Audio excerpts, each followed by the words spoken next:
Hallelujah. परमेश्वर की presence में आपका स्वागत है सबका। 3 जनों को बोलो, 3 जनों को, परमेश्वर की हुजूरी में तेरा स्वागत है। अलग अलग लोगों को बोलो, बोलो बोलो, परमेश्वर की प्रेजेंस में तुम्हारा स्वागत है। जोर से भविष्यवाणी करो, आज तुम सेम नहीं जाओगे। आमीन। तारीफ करो फिर से परमेश्वर की। सब जन बैठ जाओ।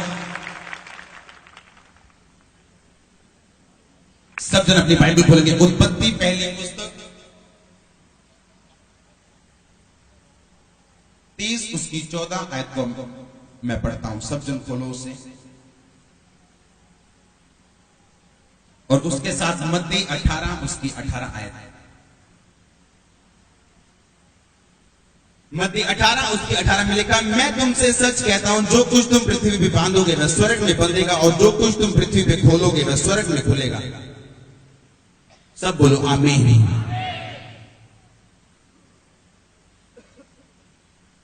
क्या कहा परमेश्वर ने? जो कुछ तू धरती पे बांधेगा वो कहां बंधेगा? ऐसा नहीं लिखा होना चाहिए कि जो कुछ तू स्वर्ग पे बांधेगा वो धरती पे। लिखा धरती पे जो बांधेगा वो कहां बंधेगा? यानी स्वर्ग से जो निकलता है, स्वर्ग से जो आता है या जो आना बंद होता है, वो कहां से शुरू हुई? उसकी शुरुआत इस धरती से। कितने मेरी बात को समझ रहे हैं? आज जब मैं आ रहा था, परमेश्वर ने मुझे सुबह बताया कि पहले मेरे लोगों को बताना कि वर्ड की इंपॉर्टेंस क्या है, वचन की इंपॉर्टेंस कितना महत्वपूर्ण है ये वचन। आप एक बात को नोटिस करेंगे, जितने लोग वचन नहीं पढ़ते लेकिन प्रार्थना करते हैं, वो हमेशा गलतियां करने वाले मसीही लोग होंगे, खासकर अपने स्वभाव में। कितने मेरी बात को समझ रहे हैं? आप नोटिस करेंगे इस चीज को कि जितने मसीही लोग, प्रार्थना करने वाले मसीही, वो प्रेयर में बैठेंगे, 2 घंटे प्रेयर करेंगे लेकिन बाइबल नहीं पढ़ेंगे। आप देखेंगे उनको गलतियां करते हुए, और ज्यादातर गलतियां वो कहां करेंगे? अपने स्वभाव में। इतनों को मेरी बात समझ आ रही है? मैं सच कह रहा हूं कि नहीं? एक दिन मैंने आपको बताया था कि वचन कूलेंट की तरह है। मोटरसाइकिल में जो मोगलाइल पड़ता है ना, चलता किससे मोटरसाइकिल? मोगलाइल से या पेट्रोल से? फिर उसको डालने की क्या जरूरत है? गाड़ियां डीजल से चलती हैं, पेट्रोल से चलती हैं, फिर उनमें तेल डालने की क्या जरूरत है? जो 1400, 3000, 4000 का भी आता है, ताकि गाड़ी चलने के दौरान जब वो गर्म हो, तेल उसे क्या करता रहे? ठंडा करता रहे और इंजन फटे ना। आप बहुत सारे लोग देखेंगे जो प्रार्थना तो करते हैं लेकिन वचन उनकी जिंदगी में नहीं। वो जैसे प्रेयर रूम से बाहर आएंगे,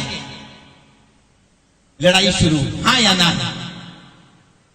वो जैसे प्रेयर रूम से बाहर आएंगे, अपने घर से, अपनी माता से, अपने पिता से, अपने हस्बैंड, अपनी वाइफ से, जैसे प्रेयर रूम से बाहर आएंगे, क्या करेंगे वो? क्योंकि उनका इंजन क्या हो चुका है? गर्म हो चुका है। क्योंकि प्रेयर आपकी बॉडी पे क्या डालती है? इफेक्ट डालती है। आप चार्ज हो जाते हैं, आप पावर में आ जाते हैं, आपका फेथ लेवल बड़ा होता है, आपकी बॉडी चार्ज हुई होती। और अगर वचन आप में नहीं है, आप फिर क्या हो जाएंगे? ब्लो अप कर जाएंगे आप। गाड़ी गर्म हो जाती है ना, धुआं छोड़ती, फिर बोलते इंजन गर्म हो गया, इंजन गर्म हो गया। अपने इंजन ठंडे रखो अगर लंबा चलना है तो। कितने मेरी बात समझ रहे हैं? इसीलिए मैं आपको वर्ड ज्यादा देता हूं आजकल। इस संडे कौन कौन चर्च में थे? क्या हमने हीलिंग्स नहीं देखी? चमत्कार नहीं देखे? वो चीजें आपको प्रार्थना करने के लिए प्रेरित करती है कि मैं भी जाऊंगा परमेश्वर की हुजूरी में और मैं भी प्रेयर करूंगा। लेकिन बाइबल बताती है प्रेयर करने के बाद या पहले अगर आपने वचन नहीं पढ़ा तो आप उस गाड़ी के समान है जो चल रही है लेकिन उसके अंदर कूलेंट नहीं है जो उसको ठंडा रखता है। उसके अंदर सिर्फ पेट्रोल है और गाड़ी स्पीड पे जा रही है। आप नोटिस करेंगे लोगों के बिहेवियर्स को, और आप नोटिस करेंगे ये पर्सन है, ये प्रार्थना करने वाला इंसान है, ये प्रेयर रूम में रहने वाला इंसान है, लेकिन इसके स्वभाव से पता नहीं चलता कि ये प्रार्थना करने वाला इंसान है। कारण क्या है कि वचन उसकी जिंदगी का क्या हिस्सा नहीं है। हालेलुया। वर्ड आपकी लाइफ में आपको स्ट्रॉन्ग करता है और आपको लंबा जाने के लिए आपको ताकत देता है, परमेश्वर का वचन। फिर आप प्रार्थना और वचन के द्वारा आप लंबा चल सकते हैं। लिखा जो इन धागों से बटी हो, जुड़ी हो, जल्दी नहीं टूटती। लिखा है कि नहीं लिखा? वो 3 धागे कौन से है? प्रार्थना, उपवास और परमेश्वर का वचन। परमेश्वर का वचन, प्रार्थना और उपवास। लिखा जो डोरी 3 धागों में बटी हो वो जल्दी नहीं टूटती। हालेलुया। वचन आपको क्या रखते हैं? आपको ठंडा रखता है। वो आपको ओवर स्पिरिचुअल नहीं होने देता, वो गलत रिएक्शन नहीं करने देता। परमेश्वर का वचन इसलिए इंपॉर्टेंट है आपकी लाइफ में। और कई लोगों की जिंदगी में सिर्फ वचन होगा, वो वचन सुनेंगे, बस वचन सुनाओ जी, वचन सुनेंगे, लेकिन प्रार्थना नहीं हो। और वो वचन जो उन्होंने सुना उनकी जिंदगी में पूरा होता हुआ महसूस नहीं होता। इसलिए वो अकेला वचन उनकी जिंदगी में विश्वास को बढ़ाने के बजाय क्या करते हैं? कम कर देते हैं। इसलिए अकेला वचन भी आपके लिए क्या है? खतरनाक है। अकेली बाइबल भी आपके लिए क्या है? खतरनाक है। अधूरी जानकारी से अच्छा है कि जानकारी ली ना जाए, हाँ या ना। आज मैं आपको क्या बताया कि इस्साकार कौन था, कहां से पैदा हुआ था? वो पैदा हुआ जब लिया और राहेल उसकी 2 बीवियां थी याकूब। किसको पता ये बात? लिया से वो प्यार नहीं करता था जितना वो राहेल से करता, इसलिए वो ज्यादा टाइम कहां रहता था? राहेल के पास। एक दिन लिया के बेटे को, बड़े बेटे को, रूबेन को मैदान में एक जड़ी बूटी मिलती है। वो राहेल देखती है, राहेल बोलती है ये मुझे दे दे, इसके बदले याकूब तेरा और मेरा पति आज मैं तुझे उसके साथ रहने दूंगी। लिखा वो जड़ी बूटी लेती है, अपने पति याकूब को भेज देती है। हम पढ़ेंगे बाद में 14 आयत से। और जब उसे भेजती है, लिखा याकूब उसके पास जाता है, लिया के पास, और वो गर्भवती होती है। और उसके कौन सा बेटा होता है? उसका नाम क्या रखता है? वो इस्साकार, यानी मजदूरी में मिला पुत्र। और अगर आप बाइबल पढ़ें, जब आप उत्पत्ति में आपको पढ़ाता हूं, आगे बाइबल में लिखा हुआ इस्साकार एक ऐसे गधे के समान बना जो मैदान में घास को देख के बैठ गया और मजदूरी लेने से प्रसन्न हुआ। कितने मेरी बात को समझ रहे हैं? हम पढ़ेंगे, मैं आपको पढ़ के बताता हूं। सब खोलो उत्पत्ति 30 उसकी 14 आयत से मैं पढ़ता हूं। गेहूं की कटने के दिनों में रूबेन को मैदान में दूधा फल मिले और वह उसको अपनी माता लिया के पास ले गया। तब राहेल जो लिया की छोटी बहन ने कहा अपने पुत्र के दूधा फलों में से मुझे कुछ दे। उसने उससे कहा तूने मेरे पति को, यानी लिया ने उसको कहा कि तूने मेरे पति को ले लिया तो क्या ये छोटी बात है? अब तू मेरे पुत्र के दूधा फल भी लेना चाहती? राहेल ने कहा अच्छा तू मुझे दूधा फल दे।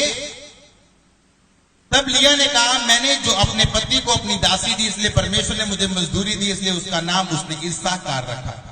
अब सब जन उत्पत्ति 49 उसकी 14 आयत को पढ़ो। उसमें लिखा इस्साकार एक बलवंत गधा है। ये भविष्यवाणी है सारी याकूब की जो उसने अपने बच्चों को दी, जो पशुओं के बाड़े के बीच में दबका रहता है। 15 आयत में लिखा उसने एक विश्राम स्थान देखकर कि अच्छा है और एक देश की मनोहर है, अपने कंधे को बोझ उठाने के लिए झुकाया और बेगारी में दास का सा काम करने लगा। सब बोलो आमीन। कैसा काम करने लगा? वो ऊंचे बोलो, बोलो दास के जैसा। कैसा? क्योंकि वो पैदा कहां से हुआ था? मजदूरी से। और उसने बड़े होके क्या की? फिर कई बार लोग मेरे पास आते बोलते हैं हम ये फाइल लगाना चाहते हैं, हम ये मैरिज करना चाहते हैं, हम ये काम शुरू करना चाहते हैं। उनको लगता है शायद परमेश्वर बोलेगा हाँ या परमेश्वर बोलेगा ना। कई बार ऐसा होता है कि मैं जैसे एक व्यक्ति मेरे पास आया, उसने कहा कि मैं इस जगह पे परमेश्वर ने मेरी सेवकाई के रास्तों को खोला है, लेकिन मैं इस जगह पे सेवा करता हूं। मैंने कहा ये रास्ता परमेश्वर की ओर से नहीं। कई बार होता है जब हम परमेश्वर हमसे बात करते और हम डायरेक्टली बताते हैं कि हाँ ये रास्ता परमेश्वर की ओर से है या नहीं। लेकिन कई बार मैं लोगों को बोलता हूं, जब लोग बोलते हैं कि मुझे ये काम करना है या मुझे ये काम करना है या मुझे ये काम करना है, मैं उनको बोलता हूं अच्छा कुछ दिन प्रार्थना में जाओ, तब परमेश्वर आपके रास्तों को खोल देंगे। उसका कारण क्या है? जब परमेश्वर मुझे डायरेक्ट नहीं बता रहा कि ये इसे जाना चाहिए इस बिजनेस में या इस काम में या इस सिचुएशन में, तो सबसे अच्छा रास्ता क्या है आपके लिए? सबसे अच्छा रास्ता ये कि आप अपनी आत्मिक जीवन में बढ़ने का फैसला करो। कितने मेरी बात समझ रहे हैं? अब लिया ने जो बेटा पाया उसका नाम इस्साकार रखा। वो बेटा कहां से पैदा हुआ था? मजदूरी के दूधा फलों से। उसने दूधा फल दिए, जड़ी बूटी दी, पति लिया और बेटा पैदा हुआ, हाँ या ना? लेकिन उस बेटे का नाम उसने क्या रखा? इस्साकार, यानी मजदूरी में मिला। और वही बेटा जब बड़ा होता है तो क्या करता है? जबकि उसके बाकी बेटे, बाकी बच्चे कुछ अच्छे कुछ नहीं। कारण इस आत्मिक पोजीशन में खतरनाक है अगर आपकी आत्मिक पोजीशन राइट नहीं है और आप एक बड़ा बिजनेस शुरू करना चाहते हैं। यह खतरनाक बात है अगर आपकी आत्मिक पोजीशन राइट नहीं है और आप एक बड़ा काम शुरू करना चाहते हैं। यह खतरनाक बात है अगर आपकी आत्मिक पोजीशन सही नहीं और आप एक सेवकाई को जन्म देना चाहते हैं। चाइनीज जो बच्चे होते हैं उनकी आंखें कैसी होती हैं? सीधी सीधी, छोटी छोटी। क्यों? उनके माता पिता की आंखें कैसी हैं? वैसी। अंग्रेज गोरे क्यों होते हैं? उनके माता पिता क्या हैं? अफ्रीकन काले क्यों हैं? उनके माता पिता क्या हैं?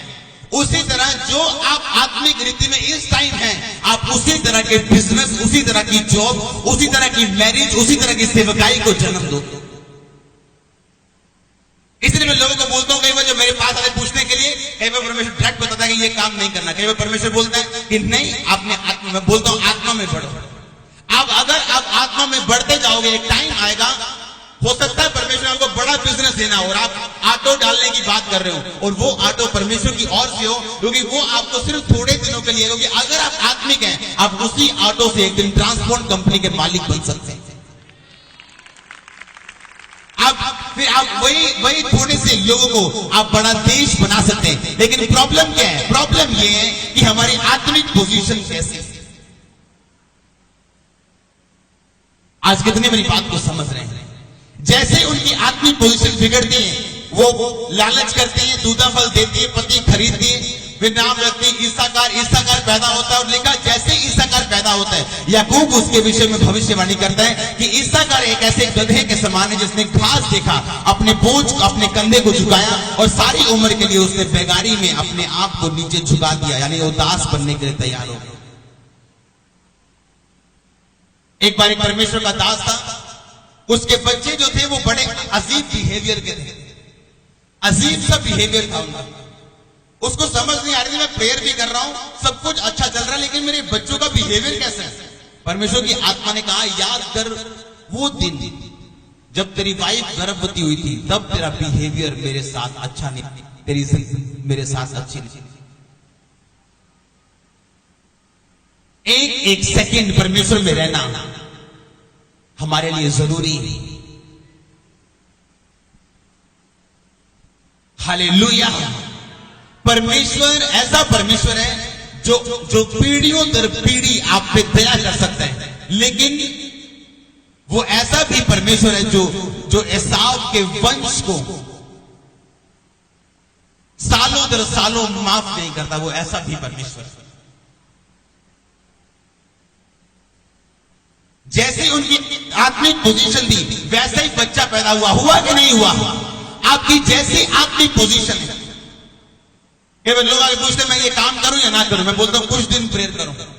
जब आप प्रेयर में होंगे, आप वचन में होंगे, आप आत्मिक रीति के साथ पोजीशन में होंगे, आप राइट पोजीशन में होंगे, आप कोई भी काम करेंगे, आपका जो पैदा किया गया प्रोडक्ट होगा वो आत्मिक होगा और वो परमेश्वर की ओर से होगा और फलवंत भी होगा। कितने मेरी बात को समझ रहे हैं? मैं क्या कहने की कोशिश कर रहा हूं?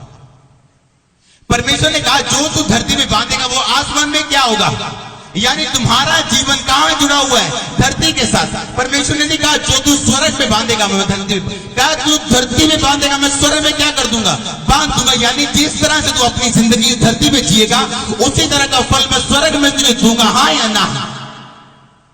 अब आपकी आपकी जिम्मेवारी है इस धरती पे किस तरह से आपने जीना है। हालेलुया। जब आप वचन में पक्के रहते हैं, ईमान में पक्के, विश्वास में पक्के रहते हैं, आप परमेश्वर आपको कॉन्फिडेंस देते हैं। आप जानते हैं आईपीएस जो पुलिस बनती है, जो आईपीएस एसएसपी बनते हैं, एसपी बनते हैं, आप जानते हैं थोड़ी स्टडी करने के बाद, ग्रेजुएशन करने के बाद, पोस्ट ग्रेजुएशन जितनी भी उनकी स्टडी चाहिए, उसके बाद उनकी इंटरव्यू होती, एक पेपर पास करने के बाद उनकी इंटरव्यू होती, उसके बाद उनको सेलेक्ट किया जाता है या उनको रिजेक्ट किया जाता है। कितनों को पता है ये बात? एक आईपीएस, एक लड़के ने आईएएस की परीक्षा पास कर दी, उसके नंबर अच्छे आ गए, अब वो इंटरव्यू देने जा रहे हैं। जैसे वो इंटरव्यू देने के लिए गया, आगे ऑफिसर बैठे रहते हैं। जब आप इंटरव्यू देने के लिए जाते हैं, आगे ऑफिसर बैठे होते हैं, कोई बड़े बड़े लेवल के। वो गया और अफसर ने उससे कहा, कहता ओए लड़के, वो लाइट बंद कर दे। कहता अच्छा सर। वो लाइट बंद करने चला गया, वो वापस बैठा, उसको रिजेक्ट कर दिया। एक और लड़का आया, कहता बाहर से पानी लेके आओ। कहता सर ये मेरा काम नहीं है पानी लेके आना, मेरा काम इंटरव्यू देना, मैं इंटरव्यू देने के लिए आया हूं। वो सिलेक्ट हुआ लड़का। अब सुनो ध्यान, अब सुनने में ये बात अटपटी लग रही होगी, उसने एक तरह से उसकी बात को नकारा, लेकिन सोचने वाला अफसर क्या सोच रहे हैं कि अगर आज मैं बड़ा अफसर हूं और ये प्रेशर के नीचे पानी लेके आने के लिए मजबूर हो गया, जब ये अफसर बनेगा ये इसी तरह से मंत्रियों के प्रेशर में, बड़े लोगों के प्रेशर में आएगा और काम नहीं करेगा। उसके कॉन्फिडेंस को देख के उसे बड़ी आईएएस की, एसएसपी, उसे बड़े रैंक का उसे अफसर बनाया गया, उसके कॉन्फिडेंस को देख के। अब सुनो ध्यान से, उसी तरह परमेश्वर की लाइन, उसी तरह परमेश्वर का जीवन है।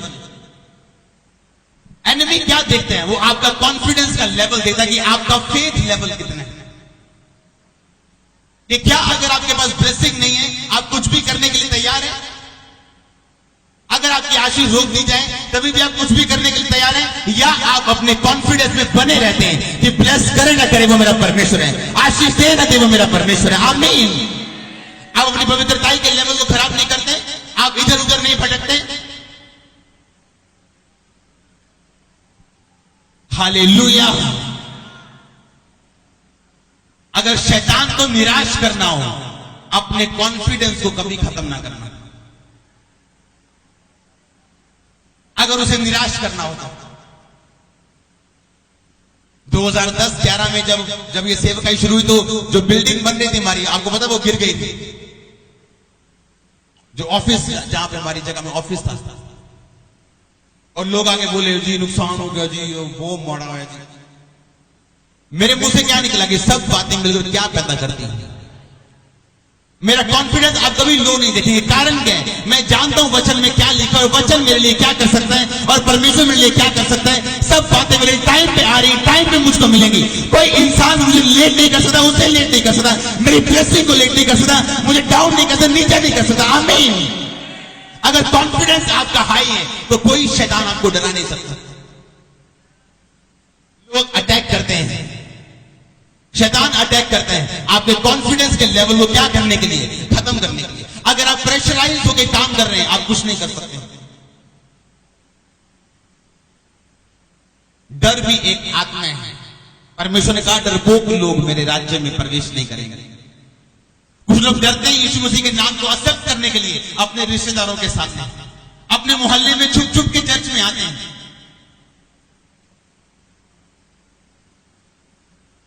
अगर आप आत्मिक साउंड है, आत्मिक पोजीशन में, आप उसी तरह की चीजों को क्या करेंगे?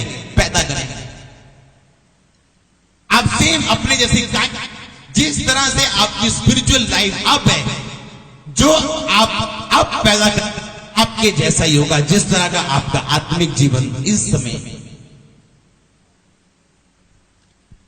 इसलिए मैं लोगों को बोलता हूं अगर कुछ भी शुरू करना है तो आपका आत्मिक होना बहुत जरूरी है। वो चाहे इस संसार की बातें हो, बिजनेस हो या सेवकाई हो, वो आपका नया घर हो या आपका बिजनेस हो या आपकी जॉब हो या आपका नया रास्ता हो या वीजा फाइल लगानी हो या बिजनेस करना हो या जॉब करनी हो, कुछ भी करना हो, कुछ भी जो आप चाहते हैं, आपका आत्मिक होना बहुत जरूरी है। आपका आत्मिक होना इस बात की गारंटी है जो काम आपने शुरू किया शायद वो फाइनल ना हो, लेकिन उसी काम के बीच से मैं आपको गारंटी देता हूं आप सफलता की पौड़ी पे होंगे, लास्ट ऊंची पौड़ी पे यीशु मसीह के नाम में। प्रॉब्लम ये नहीं कि आज आपने छोटा काम शुरू किया, प्रॉब्लम ये है हम आत्मिक नहीं, क्योंकि एक आत्मिक इंसान छोटे काम से उसको बड़ा करने की ताकत रखता है, क्योंकि वो एक आत्मिक इंसान है। मोस्टली इंसान गलतियां कब करते जब वो आत्मिक नहीं, डिसीजन कब रॉन्ग होते हैं जब वो आत्मिक नहीं। हालेलुया। जब आप आत्मिक हैं आप उसी तरह की चीजों को, सफल चीजों को आप पैदा करेंगे अपनी जिंदगी में। अब प्रॉब्लम ये नहीं आपके पास बिजनेस नहीं है, जॉब नहीं है, फाइनेंस नहीं है या सेवकाई नहीं है, प्रॉब्लम ये है कि हम आत्मिक नहीं है। आत्मिक व्यक्ति दूसरे पास्टर्स के बारे में बुरा नहीं बोलते, वो दूसरों की आशीष की ओर नहीं देखते, उनका ध्यान क्या है कि किस बात के लिए परमेश्वर ने मुझे बुलाया और मेरा ध्यान किस बात पे कंसंट्रेशन के साथ मुझे चलना है, मेरा फोकस कहां पे होना चाहिए, मेरा दर्शन क्या है। आज लोगों को अपने दर्शन के बारे में नहीं पता, लेकिन दूसरे का दर्शन खराब कैसे करना वो इस विषय में काम करते हैं और देखते क्या है कि दूसरे का दर्शन जो खराब हो रहा था वो अब दुगना हो चुका है, वो बढ़ चुका है, वो ब्लेस हो चुका है। हाँ या ना? क्योंकि हम भूल जाते कि हमारी आशीष किसकी ओर से, परमेश्वर की ओर से। आपकी आशीष कोई शैतान छीन नहीं सकता, कोई व्यक्ति जितनी मर्जी योजनाएं लड़ाए वो उसको छीन नहीं सकता, उसको खराब नहीं कर सकता। कितने मेरी बात को समझ रहे हैं? अब प्रॉब्लम क्या है? प्रॉब्लम ये है हम आत्मिक नहीं। जब शरीर मरता है आपको साफ साफ दिखता है। अगर इस लाइट के आगे जालियां लगा दी जाए, बहुत सी जालियां, अगर इसके आगे मैं 20 जालियां लगा दूं आपको ये तो नजर आएगा इसके पीछे लाइट है, पर आपको प्रॉपर नजर नहीं आएगा। एक एक जाली हटाते जाओ और लाइट क्या होती जाएगी, बढ़ती जाएगी। उसी तरह स्पिरिट में आपको नजर तो आएगा पीछे कि हां परमेश्वर कुछ चाहता है, हां परमेश्वर की कोई प्लानिंग है, पर क्या है ये पता नहीं। कारण क्या है? बहुत सी जालियां उस लाइट के आगे। हालेलुया।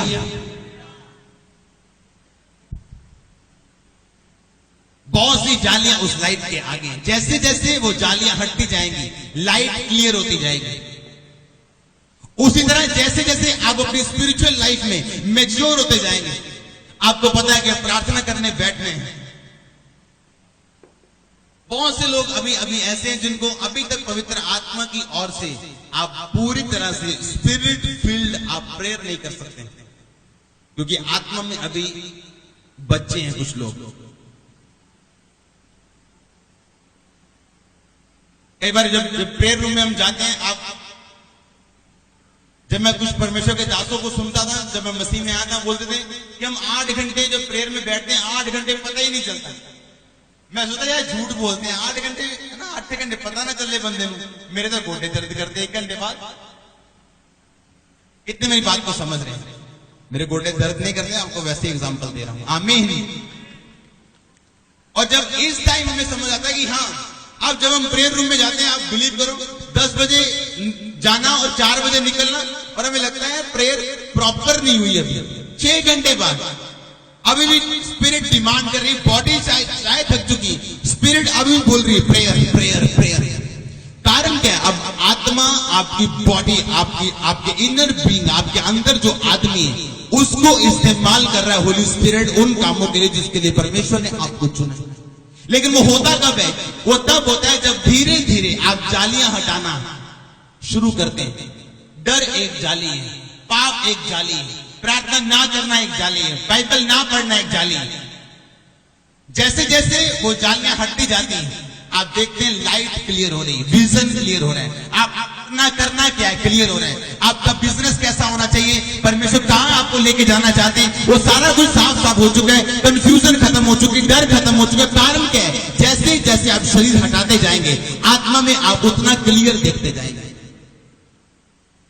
इसलिए कुछ लोग जो प्रार्थना करते हैं उनको नींद आती। कारण क्या है? उनकी पवित्र आत्मा उनकी आत्मा के साथ एक होकर प्रार्थना नहीं कर रहे हैं, वो शरीर में कर रहे हैं। इसका मतलब ये नहीं प्रार्थना करना बंद कर दो, इसका मतलब ये करते जाओ प्रार्थना। एक दिन आप उस लेवल पे आएंगे यीशु मसीह के नाम में। मैं आपको बता रहा हूं, पवित्र आत्मा जो आपके साथ प्रार्थना करेगा, आप देखेंगे रिजल्ट को, आप महसूस करेंगे हाँ कि मैं प्रार्थना नहीं कर रहा हूं, होली स्पिरिट मेरे अंदर से आहें मार मार के, आहें भर भर के प्रार्थना कर रहे हैं। और फिर आप वचन से प्रार्थना करेंगे, इमोशंस के साथ नहीं, फीलिंग के साथ नहीं, चिल्लाहट के साथ नहीं, चंगाई की भावना के साथ नहीं। फिर आप जानेंगे परमेश्वर की मर्जी को प्रैक्टिकली अपनी स्पिरिट में। हालेलुया। कैसे आप जान सकते परमेश्वर की आवाज आपकी लाइफ के लिए क्या है? जो व्यक्ति बाइबल नहीं पढ़ सकता उसे परमेश्वर की ऑडिबल यानी सुनने वाली आवाज कभी नहीं आ सकती। ये मैं आपको बार बार बोल चुका हूं। जो व्यक्ति बाइबल नहीं पढ़ता वो कभी भी परमेश्वर की सुनने वाली आवाज जो हम कानों में और स्पिरिट में सुनते हैं, महसूस नहीं करते, लगता नहीं है या आता नहीं है दिमाग में, सुनना आवाज को वो कभी नहीं कर सकता अगर उस लाइट के आगे जालियां लगी और अगर आपकी बाइबल पूरी नहीं है। लोगों के पास बहाना है, हमें पढ़ना नहीं आता, हम अनपढ़ हैं। और आज अगर वेस्टर्न यूनियन से 50,000 रुपए आपकी बहन भेज दे इंग्लैंड से और आप अनपढ़ हैं, आप 2 घंटे में पैसे निकाल लोगे। अगर वो चिट्ठी अंग्रेजी क्या, पारसी और फारसी और यहूदी भाषा में क्यों नहीं, आप उसे निकाल के अब 50,000 घर पे लेके आए। क्यों? क्योंकि पैसे का मामला है। और ये वचन मैं आपको बता सकता हूं, ये पैसे से बहुत ज्यादा कीमती है। मैं आपको इमोशनली नहीं बता रहा हूं कि हाँ ये वचन बड़ा कीमती है, मैं सच में कह रहा हूं। ये आपको वहां लेके जा सकता है जहां हम सोच भी नहीं सकते। जब लोग मेरे पास आते हैं, कुछ बुजुर्ग लोग मेरे पास आते हैं, बोलते हैं हम पढ़े नहीं। मैंने कोई बात नहीं, आप नहीं पढ़े होंगे, जाओ अपने मोहल्ले में किसी बच्चे को 200 रुपया दो, 500 रुपया दो और ट्यूशन पढ़ो, 2 महीने में आपको बाइबल पढ़नी आ जाएगी। आप क्यों पौड़ियों के सहारे चलना चाहते हो, बैसाखियों के सहारे चलना चाहते हो? क्यों अपने बच्चे को बार बार बोलते हो बाइबल सुनाने के लिए? हो सकता है परमेश्वर ने उस दिन यशाया के द्वारा आपसे बात करनी हो और आपका बच्चा यिर्मयाह खोल के बैठ जाए। क्यों दूसरे पे रखते हो? क्यों खुद जिम्मेवारी नहीं लेते आप? जब वचन से प्रेम ही नहीं है, फिर आप बाइबल के बगैर 3 घंटे प्रार्थना के बाद उठोगे, अपनी सास से, अपनी बहू से, अपने बच्चों से लड़ोगे क्योंकि आप गर्म हो चुके हैं। प्रेयर का आपकी बॉडी पे भी एक जबरदस्त एनर्जी आपको इफेक्ट आता है और आपकी स्पिरिट पे भी आता है। डर की आत्मा काम कर रही हो तो प्रार्थना में बैठ जाओ। अगर प्रार्थना से उठेंगे आप डर को ढूंढेंगे, कहां है, कहां वो डर। कितने मेरी बात को समझ रहे हैं? अगर वही वेस्टर्न यूनियन से पैसे निकालने हो, चिट्ठी अंग्रेजी में हो, तो अनपढ़ बंदा भी ले आता है उसे। अगर बाइबल पढ़नी हो तो फिर अनपढ़ता हमारे दुश्मन क्यों है? हालेलुया। शैतान नहीं चाहता आप बैलेंस लाइफ जिए, वो नहीं चाहता वचन को ध्यान से समझे और पढ़े। वो एक विश्वासी को वचन से दूर रखना चाहता है। अगर किसी ने कोई पढ़ा लिखा है तो उसे प्रेयर से दूर रखना चाहता है। जैसे जैसे जालियां हटेंगी आपकी लाइफ क्लियर होती जाएगी। आपने करना क्या है क्लियर होता जाएगा, कंफ्यूजन खत्म होना शुरू हो जाएंगे। ये परमेश्वर ने नहीं करना, किसने करना है? सुना नहीं? सो तो नहीं गए आप? किसने करना है? ऊंची आवाज में आपने और मैंने करना है ये काम। कुरिन्थियों में लिखा कि आप परमेश्वर के स्वरूप में अंश अंश करके क्या करते जाते हैं? आप बदलते जाते हैं। जैसे जैसे आप आत्मा में रोज सीखते हैं, बाइबल के वचन के अनुसार आप बाइबल पढ़ते हैं, आप कुछ सीखते हैं। आप चर्च में आते हैं, आप कुछ सीखते हैं।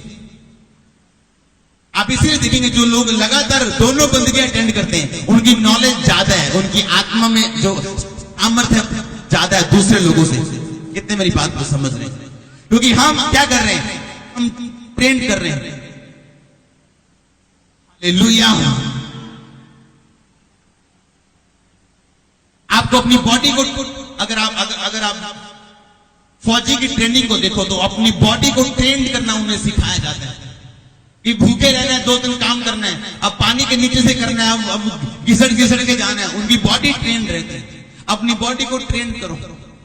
जरूरी नहीं जब ये खाना मांगे इसे तभी खाना देना है, और ये भी नहीं कि अपनी सेहत का ध्यान नहीं रखना। जब फास्टिंग का टाइम है फास्टिंग करो, जब प्रेयर टाइम है उस टाइम प्रेयर करो। अपनी बॉडी में जितना आप कम घुसेंगे, अपनी आत्मा में उतने अपनी लाइफ को क्लियर देखेंगे।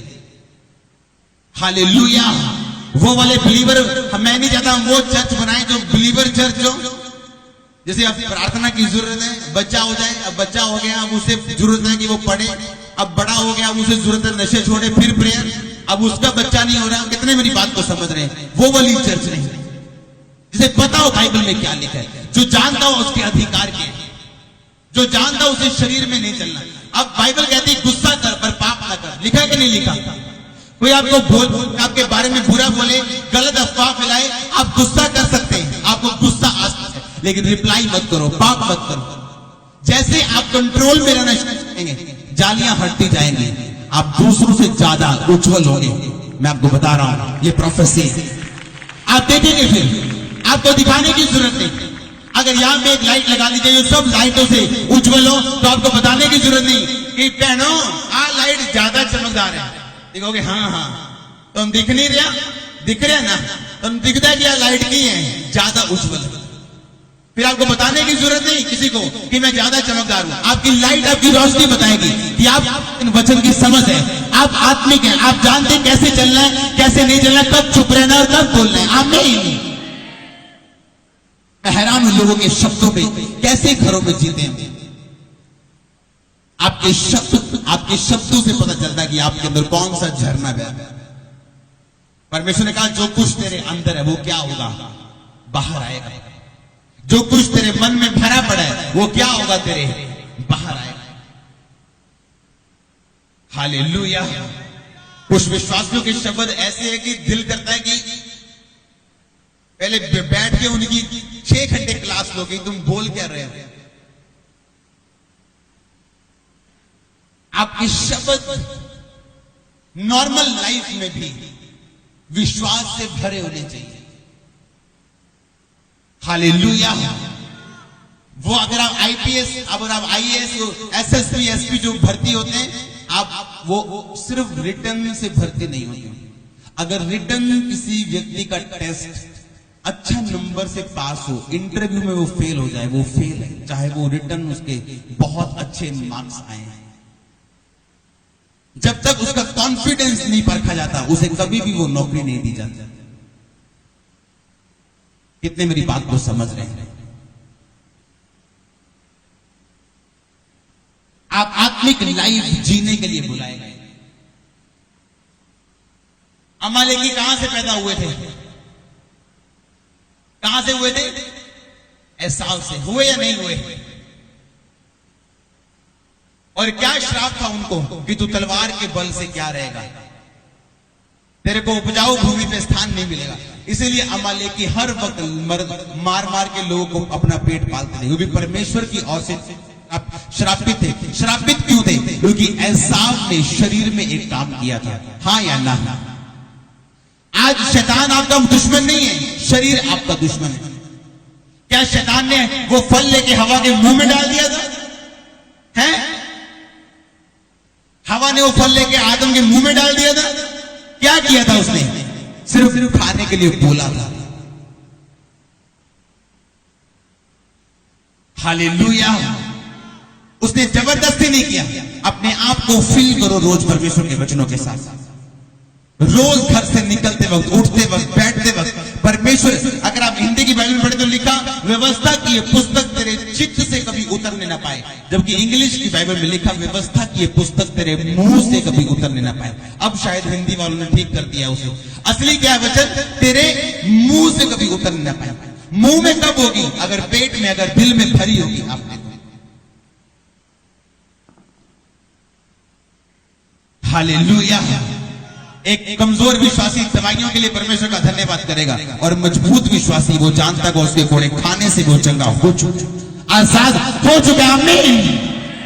वो आजाद हो चुका है, वो जानता है। एक मजबूत विश्वासी अपने आंखों से कभी नहीं जाएगा देखने में, वो चाहे डॉक्टर के पास चाहे उसे जाना पड़े, उसे जाके दवाई लेनी पड़े, वो जानता है उसके कोड़े खाने से वो चंगा हो चुका है। ये सिर्फ गवाही के लिए, रिपोर्ट गवाही के लिए, डॉक्टर का बोलना गवाही के लिए। वो जानता है कि उसकी जिंदगी में जो कुछ भी हो रहा है वो गवाही के लिए पैदा हो रहा है। आमीन। वो जहां से भी गुजर रहा है उसका कारण सिर्फ परमेश्वर की महिमा है और सिर्फ गवाही है, अगर वो असली विश्वासी है। अगर शैतान आपकी चंगाई के उत्सुकता को देखता है तो वो कभी आपको चंगा नहीं होने देता, क्योंकि वो आपको फिर अलग अलग जगहों पे घुमाएगा। वैश्याएं कैसी होती हैं? एक बंदा, फिर दूसरा बंदा, फिर तीसरा बंदा। शैतान आत्मिक वैश्याएं बनाता है लोगों को, वो एक जगह कभी बैठने नहीं देता। हालेलुया। और इस तरह के लोग कभी आशीषित नहीं आपको मिलेंगे। आपका पहला काम क्या है? जब आप चर्च में आए आपने वचन को सुनना है, फिर आपने परमेश्वर से अपने संबंधों को बनाना है, वचन को पढ़ के, सुन के और प्रार्थना के साथ और उपवास के साथ। धीरे धीरे आप वहां पहुंच जाएंगे जहां जिस काम के लिए परमेश्वर ने आपको बुलाया है। फिर आप जरूर तारीफ करेंगे परमेश्वर की। आपका परिवार भी तारीफ करेगा आपके साथ यीशु मसीह के नाम में। आपका आदमी छोटा है, अभी भी छोटा है। हालेलुया। परमेश्वर बीमारी को इस्तेमाल, किसी भी चीज को इस्तेमाल कर सकता है आपको आत्मिक रीति के साथ बढ़ाने के लिए। वो आपको चेक कर सकता है, देख सकता है। कितनों को आज का वचन समझ आए? अगर कुछ शुरू करना है तो पहले कैसे होना पड़ेगा? अगर कुछ चाहिए परमेश्वर से कैसा होना पड़ेगा पहले? अगर पाप की पोजीशन में कुछ शुरू करोगे तो वो वैसे ही शुरू होगा जिस तरह के आप हैं। आप किसी ऐसे सेवक को देखोगे ना जिसकी आदत चुगली करना है, उसकी सारी चर्च में चुगली करने की आदत होगी, आप देख लेंगे। उसकी टीम में भी चुगली करने की आदत होगी, लड़ने की। अगर आप पास्टर को देखेंगे कूल, आराम से, उसकी टीम, उसके लोग भी आराम से। वो जानते हैं वो बढ़ रहे हैं उस दिशा में जहां आशीष है, जहां उद्धार है लोगों का। मैं आपको बता रहा हूं, टाइम नोट कर लो, डेट नोट, अभी आज की टाइम डेट नोट कर लो। आपके परिवार चर्च में बैठे होंगे, आप देख लें। मैं आपको सच बता रहा हूं, प्रोफेसी है, आपके अपने परिवार चर्च में बैठे होंगे। आप चुंबक बनते हैं जब आप आत्मा में और वचन के अनुसार चलना शुरू करते हैं। आप चुंबक बनना शुरू हो, आप एक मैग्नेट बन जाते हैं लोगों के लिए। लोग जरूर देखते हैं आपका खुदा कौन है, आपका परमेश्वर कौन है, ये किस परमेश्वर को मानते हैं। हालेलुया। कैसे कैसे कैसे? फलों से या वरदानों से? फलों से। एक पेड़ को कैसे समझते हो तुम? फलों से। जितना जितना पेड़ पुराना होता जाता है उसका फल उतना मीठा और रसदार होता जाता है, अगर उसकी खाद, उसकी केयर अच्छी रीति के साथ की हो। जब आप बड़े होते हैं ना आत्मा में, जब आपको आत्मा में, अभी आप मसीह में आए, किसी को 1 साल हुआ, किसी को 10 साल हुए। अब 10 साल वाले व्यक्ति से हो सकता है परमेश्वर, मैं आपको प्रैक्टिकल बताता हूं, कहते ना सबके लिए एक डंडा नहीं है, कहते हैं नहीं, सबको एक रस्सी से नहीं बांध, कहते हैं ना। आप 1 साल वाला बंदा देखोगे, उसने कुछ गलती की, उसको अलग सजाया, उसको थोड़ी सजाया। आप 10 साल वाले मसीह को वही गलती करते देखोगे, उसको बड़ी और लंबी सजाया। वही गलती अगर सेवक करेगा उसको सबसे बड़ी लंबी सजा। कितने मेरी बात समझ रहे हैं? जैसे जैसे एक पेड़ इस धरती पे पुराना होता जाता है, उसके फल जो है उतने मीठे और अच्छे होते जाते हैं। इसका मतलब परमेश्वर, जब आप आत्मिक जिंदगी में बढ़ते हैं, अब आपको 10 साल हो गए मसीह में, अब आप 2 साल वाली गलती अब नहीं कर सकते। तब माफी मिल गई, अब नहीं मिलेगी। तब कम इफेक्ट हुआ, अब ज्यादा इफेक्ट होगा। और वही गलती अगर सेवक करे तो लंबा इफेक्ट होगा। हालेलुया। कितने मेरी बात को समझ रहे हैं? आप क्या पैदा करेंगे? जिस पोजीशन में आप हैं आप वही पैदा करेंगे। जिस तरह की आत्मिक पोजीशन में आपकी जिंदगी है, आप उसी तरह के प्रोडक्ट्स पैदा करेंगे। अपने हाथों को उठाओ, बोलो परमेश्वर मुझ पे दया कर और मुझ पे अनुग्रह कर।